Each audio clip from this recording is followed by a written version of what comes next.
Okay, here we are back again with more Dragon Age 2, and I think it is past time that we probably got started with our Codex.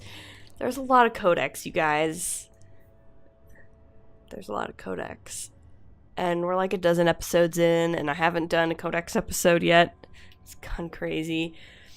I don't know if I probably won't go through too much of the creature stuff. What I'm probably really going to focus on is, like, you know, the lore and the lore and the lore, mostly the lore, because I really like the lore. And yeah, so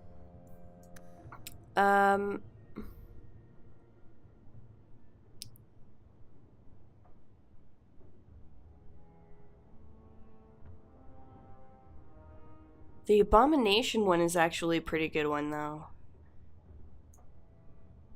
I might start with the Abomination, and I'll sort of glance through some of these and see what else we got. Most of the creatures are pretty self-explanatory. I don't think we need to really dive into, like, what a Mabari Warhound is. Though maybe. I mean, there's some interesting lore behind Mabari Warhounds. Okay, that's maybe not a very good one. Like, giant spiders. I don't think we need to get too much into what giant spiders are. Or corpses, for that matter. Like, they're zombies. They're reanimated corpses. I don't know. There's not really a whole lot else you can say about them. But as for abominations are actually they're pretty lore specific to the Dragon Age universe. And they're a pretty specific thing. And in fact, a large chunk of this game has to do with, like either trying to prevent abominations from happening, or possibly cure abominations that already exist, maybe. Depending on if you think Anders is an abomination or not, and I don't know. Like, I'm not going to pretend to know the answer to that. It all depends on your perspective, I guess. So I'm not, and I'm not going to go there. Like, the topic of Anders specifically is such a loaded one. And, like, I'm not really all that interested in having people yelling at me in the comments about their various opinions on Anders, good or bad. Suffice it to say, I've said before, and I'll say it again, I don't like him all that much as a character in this game. Or, well, I have problems with the way he was written. Okay, that's going to get complicated. I'm not going to go into that. But, anyway, the whole point of me saying that is that I don't really want to get too much into that, at least not at this point. Maybe, like, at the end, once we get through the whole game, and we actually see what he does and see how he acts, maybe at that point I will explicate my feelings a little more deeply. But we're not going to go there just yet. But I am going to talk about abominations, because abominations, I think, are really interesting. So this is a quote. As I'm sure you're aware, almost all of the Codex is in-universe. Like, it was written in-universe. So it's not an outside source. It's in-universe people sort of speculating on these things. We arrived in the dead of night. We had been tracking the Maleficar for days, and finally had him cornered, or so we thought. As we approached, a home on the edge of the town exploded, sending splinters of wood and fist-sized chunks of rocks into our ranks. We had but moments to regroup before fire rained from the sky, the sounds of destruction wrapped in a hideous laughter from the center of the village. There, perched atop the spire of the village chantry, stood the mage, but he was human no longer. We shouted prayers to the Maker and deflected what magic we could, but as we fought, the creature fought harder. I saw my comrades fall, burned by the flaming sky or crushed by debris. The monstrous creature, looking as if a demon were wearing a man like a twisted suit of skin, spotted me and grinned. We had forced it to this, I realized. The mage had made this pact, given himself over to the demon to survive our assault. Transcribed from a tale told by a former Templar in Cumberland, 884 Blessed. It is known that mages are able to walk the Fade while completely aware of their surroundings, unlike most others who may only enter the realm as dreamers and leave it scarcely aware of their experience. Demons are drawn to mages, though whether it is because of this awareness or simply by virtue of their magical power in our world is unknown. Regardless of the reason, a demon always attempts to possess a mage when it encounters one, by force or by making some kind of deal, depending on the strength of the mage. Should the demon get the upper hand, the result is an unholy union known as an abomination. Abominations have been responsible for some of the worst cataclysms in history, and the notion that some mage in a remote tower could turn into such a creature unbeknownst to any was the driving force behind the creation of the Circle of Magi. Thankfully, abominations are rare, except in the actual literal video game where we're going to be killing scores of them, but let's leave it at that. The Circle has methods for weeding out those who are too at risk for demonic possession, and scant few mages would give up their free will to submit to such a bond with a demon. But once an abomination is created, it will do its best to create more. Considering that entire squads of Templars have been known to fall at the hands of a single abomination, it is not surprising that the Chantry takes the business of the Circle of Magi very serious indeed. So there's a lot to unpack about this. Again, this is all in universe, so there may be things that we find out later that contradict this or even seem to retcon it. It's not necessarily being retconned, it's just that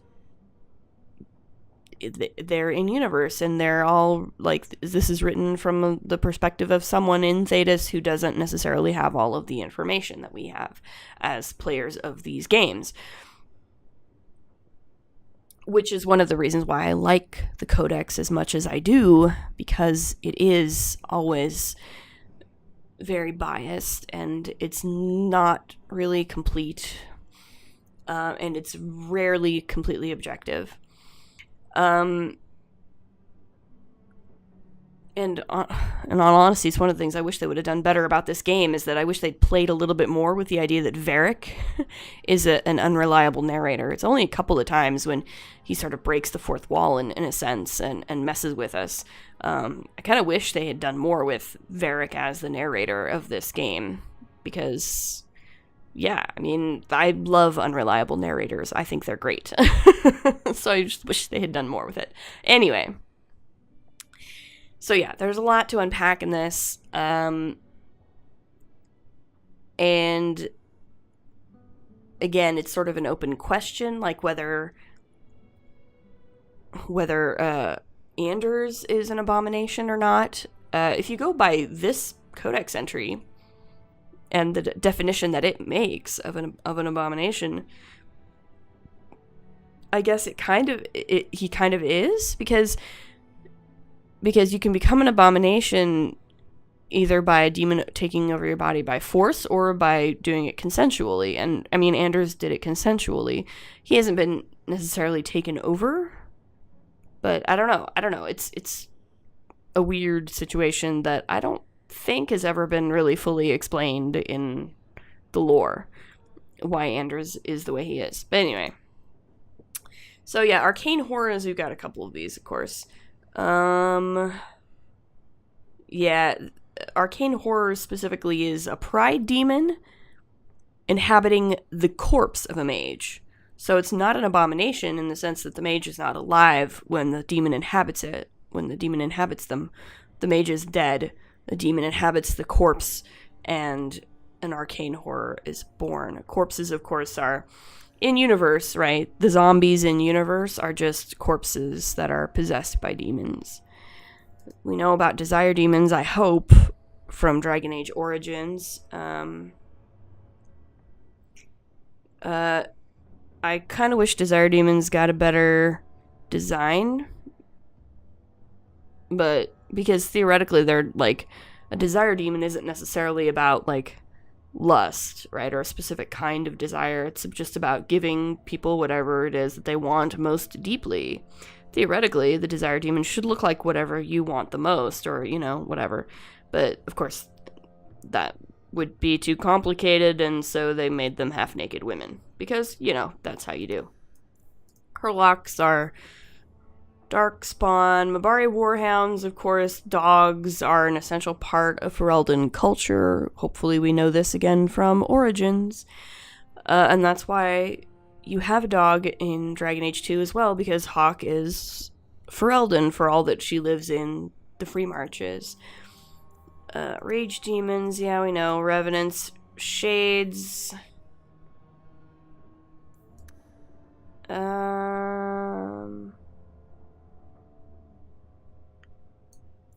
don't know. Shades or who knows. Giant spiders, sure, why not? Because it's not a fantasy game without having some giant spiders.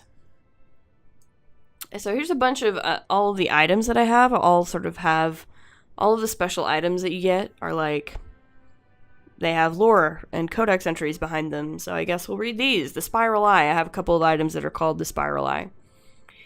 Kirkwall has been a tinderbox since becoming the center of Templar power in Eastern Thedas. Of the hundreds of mages that live in the Gallows, it is perhaps telling that the most well-known are its apostates.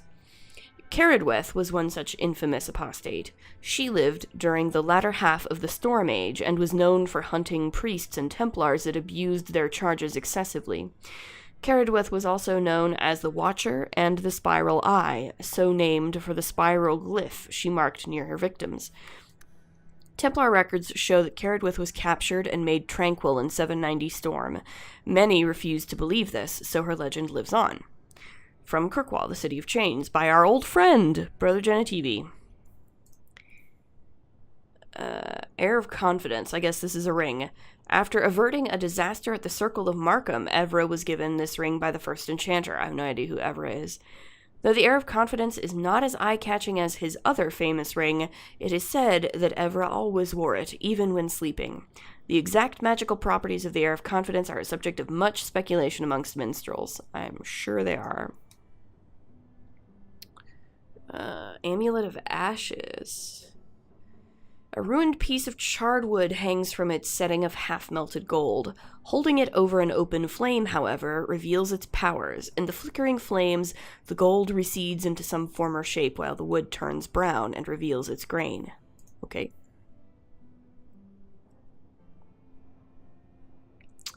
Far Cliffs of Kirkwall, alright. In Kirkwall's seedier quarters, fortunes have been built on the slave trade. This ancient dwarven blade undoubtedly commanded a high price, but Hayter could clearly afford it. Who says crime doesn't pay? I don't know. Grisly belt is filled with monstrous teeth, chipped blades, scraps of fur, and armor fragments. Ew. Okay.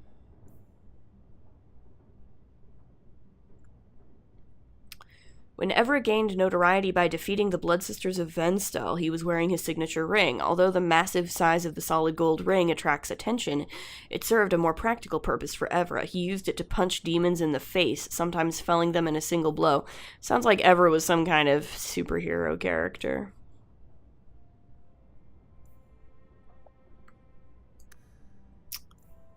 Wow. Dang.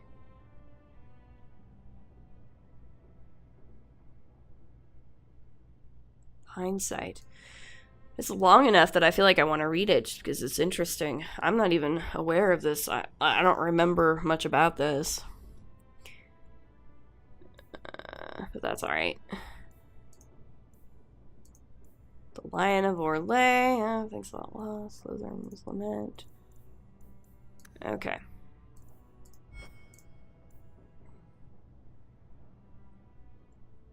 Okay, now we're getting into some more interesting stuff. So here's a codex entry on the Anderfells. We have not been to or seen the Anderfells in any of the games. One of the books, one of the tie-in novels, takes place in part at the Fortress of Weishaupt in the Anderfells. And there's some, I think, a little bit of Asunder, actually, takes place in the Anderfells as well. But that's only in the book. So we've only really seen, quote unquote, the Anderfells in some of the tie-in books. The The Last Flight is the one that I'm thinking of that takes place partially in at Weishaupt. The Anderfels are a land of shocking extremes. It is the most desolate place in all the world, for 2 blights have left great expanses of the steppes so completely devoid of life that corpses cannot even decay there. No insect or grub will ever reach them. It is a land filled with wonders like the Murdain, with its gigantic white statue of Our Lady carved into its face, her hands outstretched and bearing an eternal flame, or Weishaupt Fortress with its walls of living rock towering over the desolate plains below. The Anders, too, are a people of extremes, the most devout priests and the most deadly soldiers, the poorest nation in the world, and the most feared. Not a lot. Anders is called Anders because, as I recall, he was not born in the Anderfels, but his father was an Anders, an Ander. I don't know. His father was from the Anderfels, and when Anders first came to the Circle in Ferelden, because that's where he was brought, he had a marked Anders accent, and so everybody called him Anders because he was the kid who spoke like he was from the Anderfels because his father was from the Anderfels and he had picked up his father's accent, yada yada. So that's why Anders is called Anders, I guess, in theory. So anyway, let's talk about some Kirkwall stuff. First, let's talk about the city itself. So, Kirkwall once lived on the edge of the Ventor Imperium and was home to nearly 1 million slaves. That's a lot of slaves. Stolen from elven lands or shipped from across the sea, all slaves fed the Imperium's unquenchable thirst for expansion. They worked in massive quarries and sweltering foundries that produced stone and steel for the Empire. The city's complicated past is not easy to forget, history having earmarked many corners of the Stone City. A ship approaching the harbor spots the city's namesake, an imposing black wall. Kirk, of course, is a word that means black. It is visible for miles, and carved into the cliffside are a pantheon of vile guardians representing the old gods. Over the years, the Chantry has effaced many of these profane sentinels, but it will take many more years to erase them all. Also carved into the cliff is a channel that permits ships into the city's interior. Flanking the channel are 2 massive bronze statues, the twins of Kirkwall. The statues have a practical use. Kirkwall sits next to the narrowest point of the waking sea, and a massive chain net can be erected between the statues and the lighthouse, closing off the only narrow navigable lane. This stranglehold on sea traffic is jealously guarded by the ever-changing rulers of the city as the net trolls taxes, tolls, and extortions in from the sea. So that's the city. It's sort of the overall city itself. The alienage is, of course, in Lowtown. Here, like in most Thetis alienages, elves are packed into tiny, run-down apartments and effectively segregated from the human population. Kirkwall's alienage is even more dilapidated than the rest of Lowtown, but the elves go to great lengths keeping the place looking bright and festive. The Venedal standing in the middle of the alienage is a symbol for elven pride and shared cultural identity, and it is lovingly cared for. It's difficult to say if the elves would continue confining themselves to the alienage if they were given the chance to mingle. They may not admit it, but some feel that living among their kind is far better than living with humans, no matter how terrible alienage life may be. I don't know that they don't admit it. They are actually relatively open in admitting those things. Even that, the Dalish elves look down on alienage elves for being too assimilated, and alienage elves in turn look down on elves who leave the alienage and completely assimilate. So yeah. Darktown, right. So, Darktown was once a mine controlled by the Ventor Imperium. Once exhausted, the mine shafts were extended under the city to dispose of sewage from Kirkwall's overcrowded population of slaves. Unsurprisingly, the tunnels became a refuge for those fleeing captivity. A similar trend continues today. The Undercity, as some call it, is home to the diseased, the insane, to criminals, and even the dead. Unwanted corpses are often discarded here by murderers and lazy undertakers. Darktown's slums makes Lowtown look pleasant in comparison. The foul miasma known as choke damp clogs and swells in every corner of the Darktown, creating a poisonous mist. Its sewers are a dangerous place. The walls are damp, slick, and coated with phosphorescent lichen. The sewer is a maze, and one foolish enough to enter is not likely to be heard from again. So, good to know. I think that's Brother Genetivi's really long-winded way of saying, guys, if you're playing tourist in Kirkwall, don't go to Darktown. The gallows. Ah, yes, the gallows. Statues of tortured slaves fill the gallows courtyard, a ghastly memento of Kirkwall's history. 1,500 years ago, Kirkwall was the Tevinter Imperium's largest quarry, feeding the construction of the Imperial Highway. The Imperium's hunger for expansion led to legions of slaves forced into working the quarry. When the Empire's construction phase ended, Kirkwall slid naturally into its new role as the capital of the slave trade, the gallows at its heart. The statues are not monuments to the suffering of slaves. Every inch and angle of the courtyard was designed by magisters bent on breaking the spirit of newcomers. Executions here took place daily, sometimes hourly, and corpses were hung from gibbets throughout the yard. New slaves trudging in from the docks saw what awaited them. When Our Lady turned her armies against the Imperium, the slaves of Kirkwall revolted and claimed the city for themselves. The gallows stood empty for 200 years, not to be reopened until the crowning of Divine Justinia I. The gallows transformed the city again when the abandoned prison tower became the home of Kirkwall's circle. So, I gotta say, of all the circles I'm aware of in Thedas, the gallows in Kirkwall has to be the worst one, just on the basis of what it is and what it used to be. This place must be really terrible. Where the circle in Ferelden was a place where I could easily see, some people might not like it, but others could find it very comfortable and a very nice place to live. The gallows, that doesn't seem like a place that anyone in their right mind would want to spend any time at all. So, yeah, just right on the face of it, that just sounds like a terrible place to live. The statues, giant statues of tortured slaves overshadowing basically your entire existence. What? They couldn't have, can nobody tear those down? Probably because magic, right? That would be my assumption. It was built by Tevinter, probably because magic. That's pretty much, as far as I'm aware, the reason why so many Tevinter ruins still stand, more or less, is because magic. Because, the magisters, the people who build these things for Tevinter, they weave magic into the very foundations of their buildings because they think magic is cool and they want to do magic all the time, and they think magic should be involved in every part of life in a way that the rest of Thedas would reject that.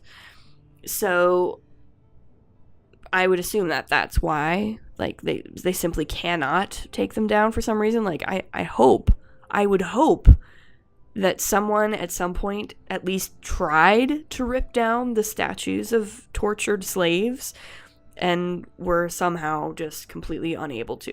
That would be my hope. But I don't know. I don't know for sure. So let's talk about Hightown. So at the height of the Tevinter Imperium slave trade, Kirkwall's elite prospered beyond dreams of avarice.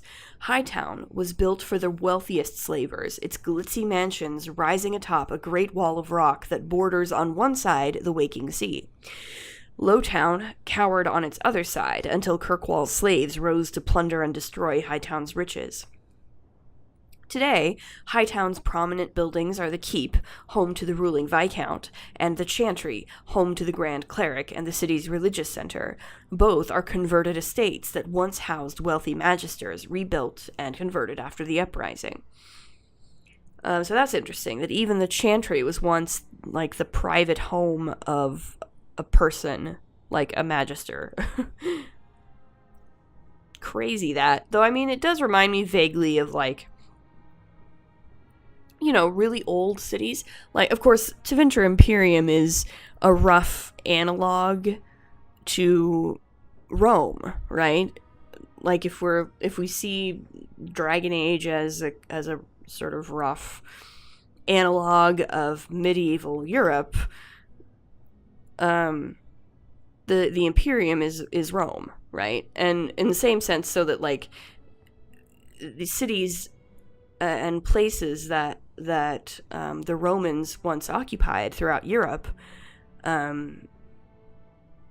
when those places continue to, you know, when they don't fall down, people tend to use and reuse them over and over again, not least of which in the city of Rome itself, right?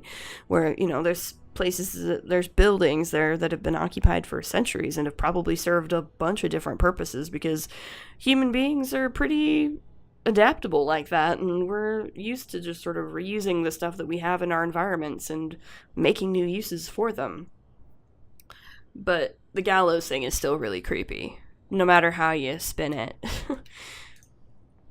So, Lowtown. Lowtown is like the place between Hightown and Darktown. It's the poor district, but also not quite yet the slums. Lowtown sits in a massive cauldron-shaped pit that was once Kirkwall's first quarry. The district was constructed by slaves who carved the city and its harbor out of the rock. Today, Lowtown is a labyrinth of shanty towns, corridors, and hexagonal courtyards, hexes in the local parlance. Lowtown's poorest live in caves hewn out of the cliff face. The district is shoddily built and bears scars caused by collapsing walls. Foundry smoke smothers the area.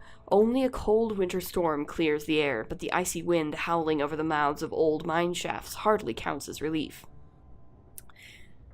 Occasionally, these Darktown shafts erupt with gouts of foul air known as choke damp. It's not uncommon to find whole slums silently suffocated, frozen in the midst of everyday activity. The walls surrounding Lowtown are highest by the harbor. Its busiest street leads up to Hightown, where the wealthiest Kirkwallers perch. When one stands in Lowtown, all one sees, other than the rocky walls, is Hightown. It glitters overhead, always in sight, yet always beyond reach. It's pretty poetic there, Brother Genitivi, I gotta say. Let's talk about Sundermount, because we're going to be spending a lot of time on Sundermount, in and around Sundermount, because it's right outside Kirkwall. We've already been there a little bit, so we should probably learn about what it is. So, Kirkwall is guarded by mountains to its north, the tallest of which is Sundermount. The mountain has a fearsome reputation. Legend says it was the site of the final battle between the Ventor Imperium of old and the ancient empire of elves that perished with Arlathan. Both sides unleashed horrors into the waking world, and fade creatures prowl the heights to this very day, unaware that the war for which they were summoned is long since over. There is a tale in the Free Marches that Blessed Andraste, upon reaching Kirkwall with her armies, sojourned up the slopes of Sundermount alone. She stayed there 3 days. When she returned, she wept as if her heart were broken. I stayed 2 months in Kirkwall, and despite my best efforts, I never found a guide willing to take me up the mountain. So that's Sundermount. And here's a pattern we're going to see a lot when talking about Kirkwall and thinking about Kirkwall and trying to understand Kirkwall's history, is that Kirkwall seems to be the site of a lot of not only terrible things and a lot of serious human suffering, but also of really dark, nasty magic. Like, it seems to be this point at the center of just a lot of really nasty stuff. And some speculate that that might be why so much nasty stuff continues to happen, because nasty stuff kind of begets nasty stuff.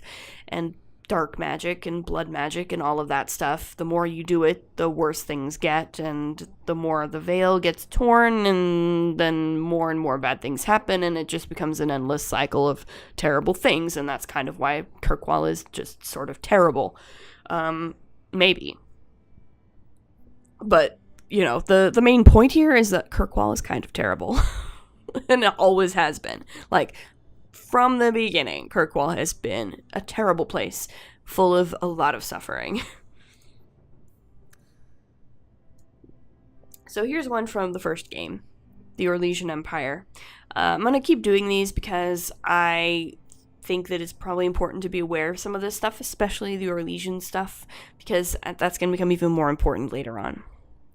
So, there are many lords and ladies in Val Royeaux, and I mean this literally. Once, the system of noble titles in Orlais was labyrinthine. There were barons and baroness, and barons and baronets, and sur-barons, and a horde of others, each with its own origins and its own nuances of comparison. The Orlesian aristocracy is ancient and much given to competition. All the nobility play the grand game, as it is known, whether they wish to or not. It is a game of reputation and patronage, where moves are made with rumors and scandal is the chief weapon. No gentle game this. More blood has been drawn as a result of the grand game than any war the Orlesians have fought. Of this I am assured by almost every gentleman here. As far as titles went, everything changed with the coming of Emperor Draken, who established the Orlesian Empire as it exists now, and who created the Chantry. There is no more venerated figure in Orlais. In Val Royeaux, the statue of Draken stands as tall as the statue of Andraste.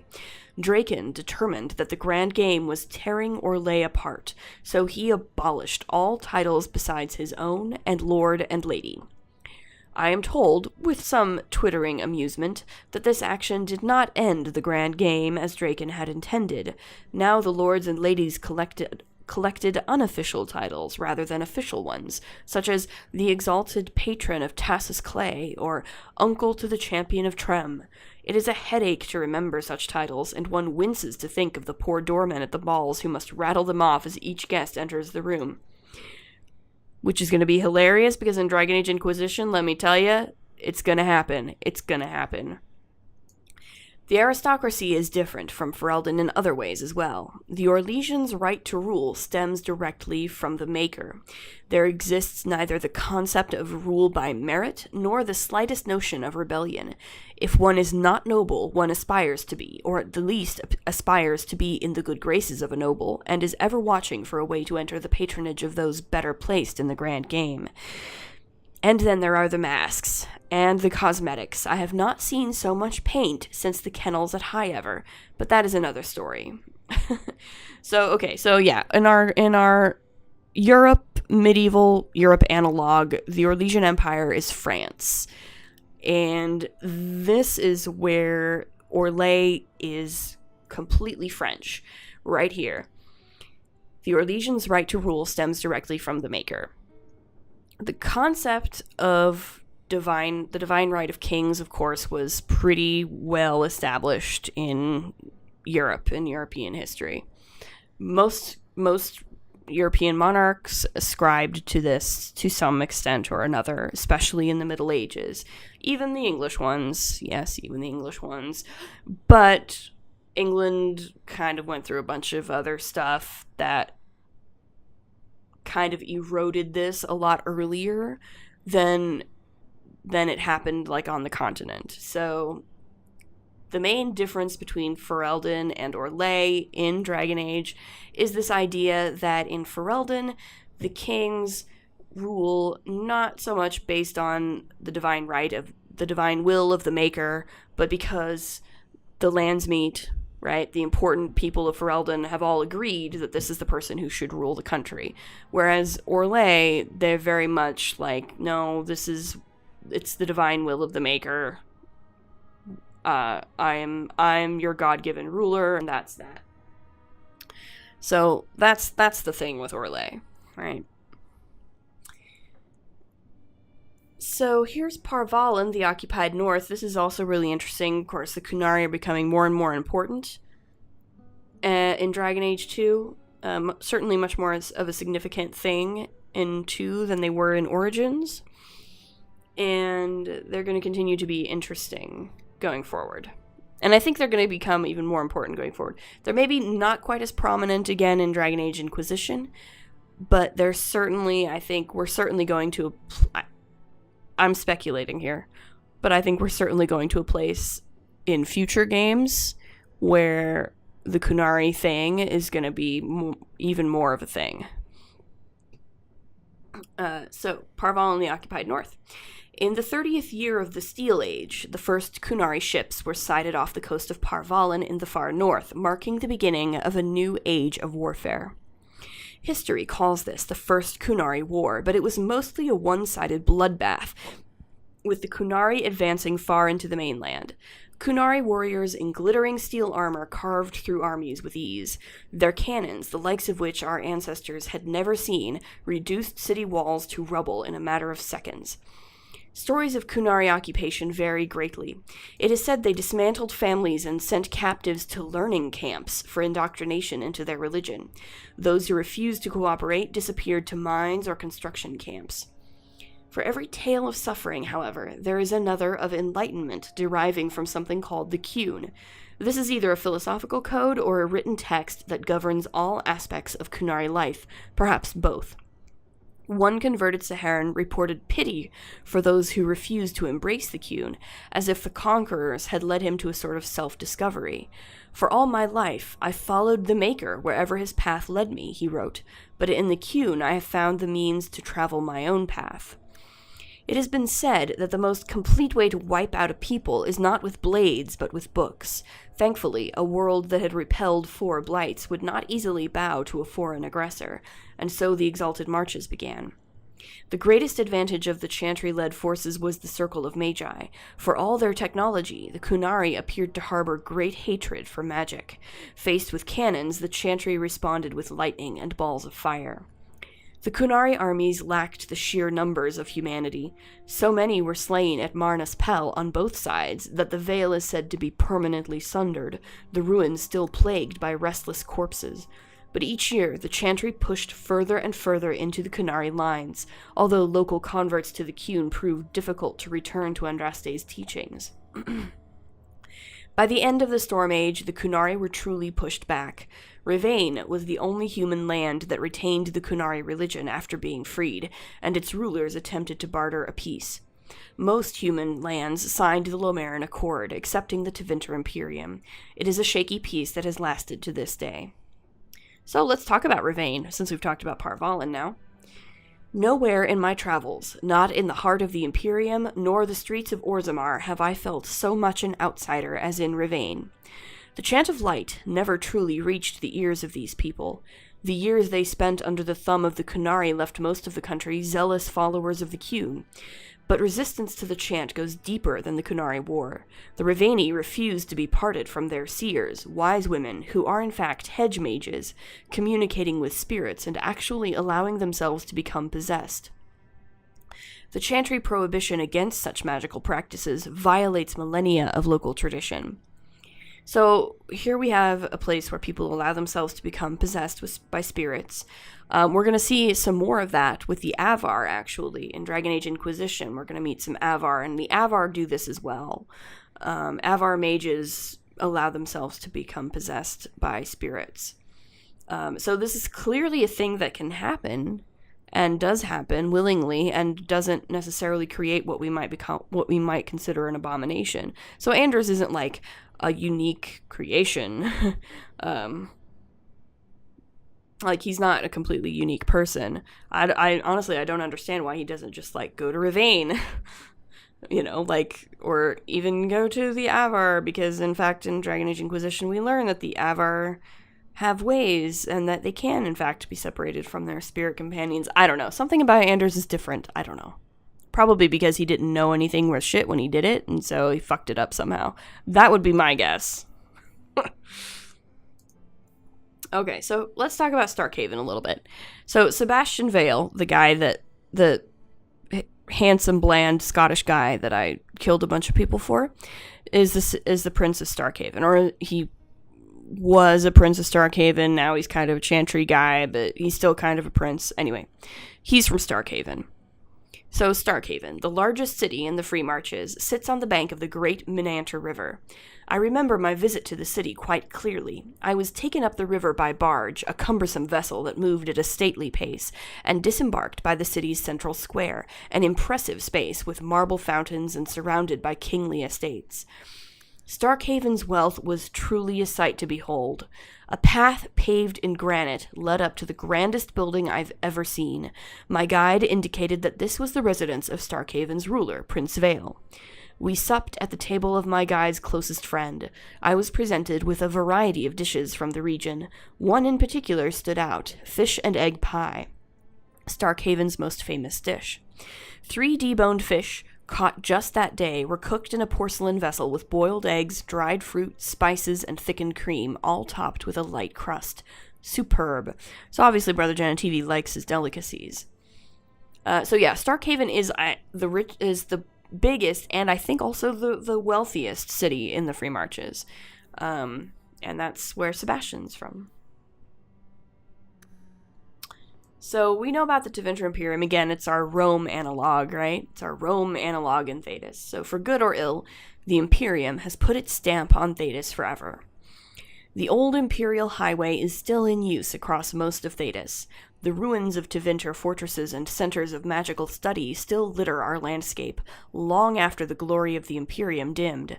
But the influence of that ancient empire goes deeper than this.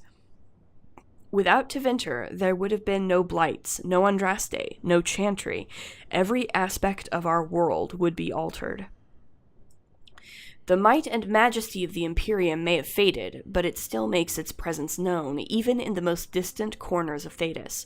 Every child has been brought up on stories of Tevinter as it is now, a decadent nation, ruled by the Archon and his court of magisters, great and no doubt corrupt mage lords. Their chantry a mockery of our own, their black divine a man chosen from the ranks of the Minrathu's circle of magi. The Maker's most hallowed law, magic exists to serve man and never to rule over him, perverted. Mages in the Imperium say their most sacred duty is to serve man, and they serve best by wielding political power.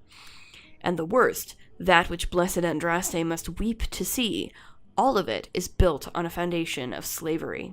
While most nations forbid the buying and selling of slaves within their own borders, nearly everyone ships her people to the Imperium for sale, skirting the prohibitions against such atrocities, and feeding the Imperium's endless hunger for bodies, to fight the Qunari, to work the mines and quarries, to build the palaces of the magisters, to sweep the crumbling streets and turn the middens and serve at the whim of their mage overseers. So, Tevinter Evil, right? Right, sure. Tevinter Evil.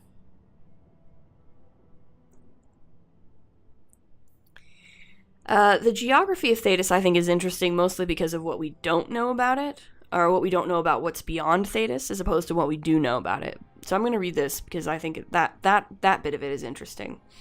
So, Thedas is bound to the east by the Amaranthine Ocean, to the west by Tirashan Forest and the Hunterhorn Mountains, to the south by the snowy wastes that lie beyond the Orkney Mountains, and to the north by Donarch Forest. The word Thedas is Tevinter in origin, originally used to refer to lands that bordered the Imperium. As the Imperium lost its stranglehold on conquered nations, more and more lands became Thedas, until finally people applied the name to the entire continent. The northern part of Thedas is divided amongst the Anderfels, the Tevinter Imperium, Antiva, and Ravain, with the islands held by the Qunari just off the coast. Central Thedas consists of the Free Marches, Nivara, and Orlais, with Ferelden to the south. What lies beyond the snowy wastes is a mystery. The freezing temperatures and barren land have kept even the most intrepid cartographers at bay. Similarly, the western reaches of the Anderfels have never been fully explored, even by the Anders themselves. We do not know if the dry steppes are shadowed by mountains, or if they extend all the way to a nameless sea. There must be other lands, continents or islands, perhaps across the Amaranthine or north of Parvalin, for the Qunari arrived in Thedas from somewhere, but beyond that deduction, we know nothing. So I think that's really interesting. First of all, Thedas is a southern hemisphere continent. We know that because the north is warm, right? The northern part of it is equatorial. Parvalin is like a jungle, basically. And the south is cold, right? So it's a southern hemisphere continent. Beyond that, though, for instance, the Qunari came from somewhere, but nobody knows where, and the Qunari won't talk about it. They won't talk about where they came from, which is weird. Hopefully we'll know more about that eventually. But yeah, so like the Qunari came from somewhere that's not Thetis, but we don't know where. We don't know if Thetis, for instance, is planet Earth, right? Or if it's some other planet in the universe, or, you know, like, we don't know that. So that's interesting. I'm not going to worry too much about the Qunari Wilds, because they don't really play much part in going forward. So I'm not going to worry about that too much. Lord, I've been going for 45 minutes already, and I'm only just getting to the lore stuff. So I'm going to leave it here. As always, if you like what you see, please like, comment, subscribe, and we'll see you in the next episode. Later.